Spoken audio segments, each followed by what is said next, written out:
welcome Pushpesh Pant on stage.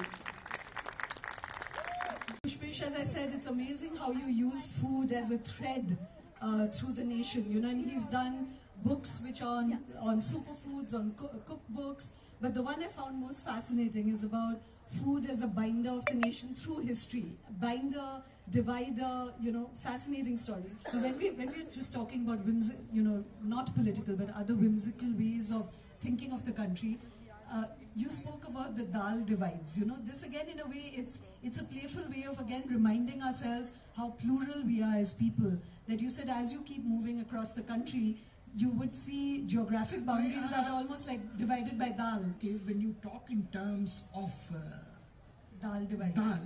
I think dal is something which goes with rice, dal bhat, dal roti is essential, is the vegetarian protein which the Indians get without getting into soya chap business and without getting into the paneer and so on.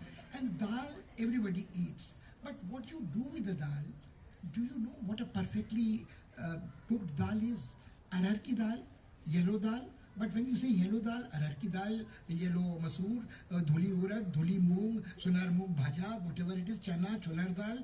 Or when you say kali dal, it is the mahdi dal, bendi dal, whatever you want to call it. But the point is dal makhni, dal bukhara. I mean, you brand and you create a back history for this. Is nice to sell food. What you eat at home, I think interests me most. Just to go back to mapping the country through dals, you just rattled off. Yes, you were saying that there's almost like a border in the country when you move from Kali dal to Pili dal. And is there a cultural change that happens? I must say Jairam Ramesh made this decision, yellow dal territory somewhere near Kanpur, which divides east and west. But I think it's more than that. You have arhar ki dal, tuar dal, which goes into sambar, which goes into amti in Maharashtra, which goes into dal kari in Lucknow, Awadh, which goes into chorat ki roti and dal somewhere in the eastern UP. You could do this only with arhar ki dal. You could have the same with dhuli moong, whether it is sonar moong or whether it is dhuli moong, jo pili, which is prescribed for easy digestion to infirm and old and in the khichdi kind of thing. Then you have not only one sambar, most South Indian friends would be very upset with me, was of more recent vintage. What we have in Sangam literature is not sambar, which is rasam, in Mani Mekhalai and Silapadikaram and so on.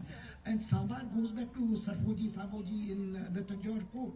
So I think there are interesting things about dal, and you have pappus in Andhra Pradesh, which are very different.